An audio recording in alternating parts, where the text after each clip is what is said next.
on, everyone? So this is my review for Motherless Brooklyn. This is a film that is starring Edward Norton, William Dafoe, Bruce Willis, and Alec Baldwin. Edward Norton plays the character Lionel, and he is someone that is dealing with Tourette syndrome, and he must somehow in the 1950s uncover a mystery dealing with the death of his mentor, played by Bruce Willis, in a mystery noir film. This was a movie that, right off the bat, I'm going to say I was very much so excited for. It stars Edward Norton, it's dealing with Tourette syndrome, and it's a noir. I was sold. I actually am not going to lie, when the trailer dropped, I only saw half the trailer because of those three things. I was like, I'm sold. I don't need to finish the trailer. So I was very much so excited for this movie, especially since it being Edward Norton's first film that he's directing. And I was very much so excited to see what he brings to the table, considering that he's a method actor, so I wanted to see if that was able to carry over in his directing work. And right off the bat, I'm just going to say in terms of positives, I think that Edward Norton did a really fine job at directing this movie. Not only did he find his voice with the noir genre, but he also did such a really good job of paying homage to noir that came before him.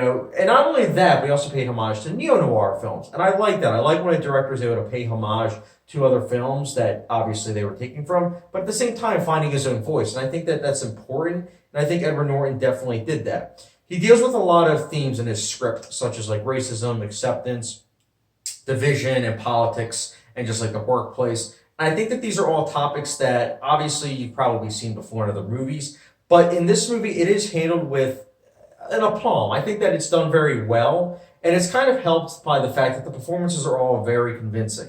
I really liked all the performances, particularly Edward Norton. I think Edward Norton did such a great job as the lead role. Like, he easily could have been just like hilarious or like Oscar baity, but he just did such a good job at being nuanced with the role, and he wasn't really showy about it. And I liked that. In fact, I so much will say this: not only did I like the acting, but I liked how they developed most of the characters. I'll get into that in the negatives earlier, but with the main ensemble, they did a good job with developing them. And I did also like just the seedy storyline. I found it to be kind of unpredictable. Like, I could see the references that it was making to, particularly like Chinatown, LA Confidential, Double Indemnity. Like, there's a lot of films that I've seen before that this movie definitely pays homage to. But again, like I said earlier, it finds its own voice.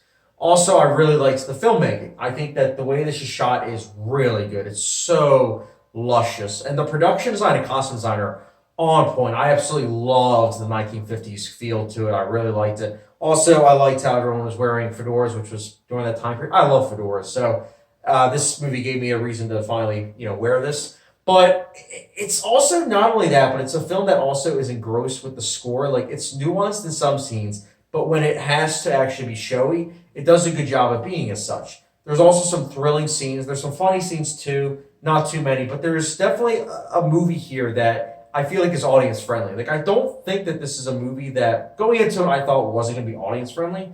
But I do think that this is a movie you can watch with a bunch of people and they will enjoy. Sure, it's long, but here's where I'm going to say, and obviously go into the negatives. It's a little too long. There are certain scenes in the middle half that do kind of feel a bit flabby, where they go on a little bit too long. Like, I would have probably cut maybe 10 minutes, but overall, I think that the ambition of this movie and with what Edward Norton's going for is pretty awesome.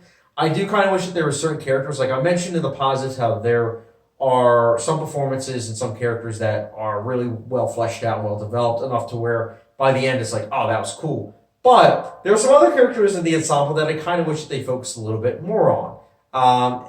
And I'm not going to say who, because that might be a little bit spoilerish, but I think that if they had focused a little bit more on those characters, it would have been even more interesting.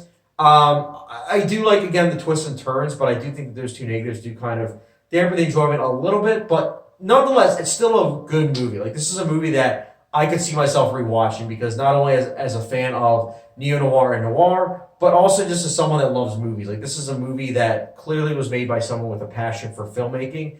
And I'm really looking forward to see what Edward Norton's doing next, because as of right now, he made a movie that not only had really good filmmaking, but he had a movie that was really entertaining. And for a filmmaker, his first movie, to be able to do both, I give him props. And I'm looking forward to Edward Norton's next movie. And that's why, for me personally, Motherless Brooklyn, besides a couple of flaws, I'll be giving it a 4 and a 5-star rating, which, for those that like a good old hot sauce rating, it's the good old Louisiana Pure Crystal Hot Sauce. Good movie. Would recommend it. And I'm curious to hear you guys' thoughts, honestly, if you do manage to check it out, which, again, I would recommend. If you have seen it, though, let me know your thoughts in the comment section below. Did you like it? Did you not? And were you able to see the film references that it made to with other noirs in the past?